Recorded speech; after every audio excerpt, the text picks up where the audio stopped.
So lately I've been getting questions from Awana leaders and commanders about using student leaders in your Awana ministry.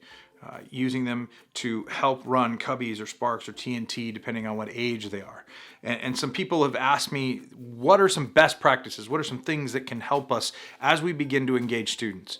And so let me give you a few things that I think you need to do as you prepare to use student leaders and as you continue using them. The first thing is, I think you need to communicate clear expectations. What are you expecting them to do?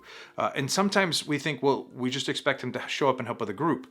Well, but did you expect them to show up early? Were they supposed to set something up? Were they supposed to get the supplies ready? Were they supposed to show up at trainings? Were they supposed to show up when you have leader meetings, or they just show up when you want them to? You need to clearly communicate both to them and to their parents what the expectations are.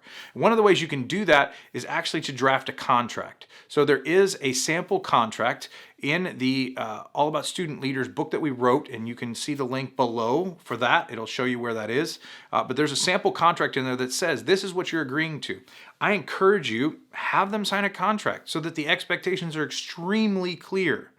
The other thing I think you need to think about is assigning them a mentor, helping them find one person who they can go to when they're struggling with something, or when they need to make a decision about, do I show up tonight or not? I think a mentor will really help if you can find one person, and maybe it's the leader they're working with in their group so that they understand all of the things that are going on. Maybe it's another person who's a leader in or a director for your Awana ministry, but make sure they have one person that can call and say, hey, listen, I'm struggling with this, or I got a lot of homework this week and I don't know if I can make it. What do I do? I'll do my best. Or you know what? I have to skip tonight.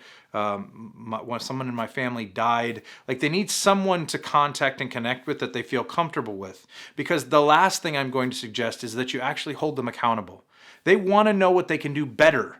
And if someone is not there who's observing what they're doing, who's engaging them on a regular basis, I even heard of one leader who basically created a scorecard. So at the end of the year, they were evaluated and reviewed.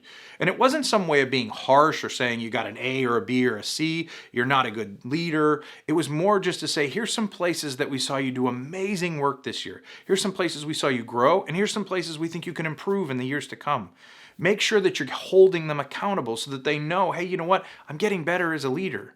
Think through, what would you want that leader to be like in 5 years if they continued working in your ministry?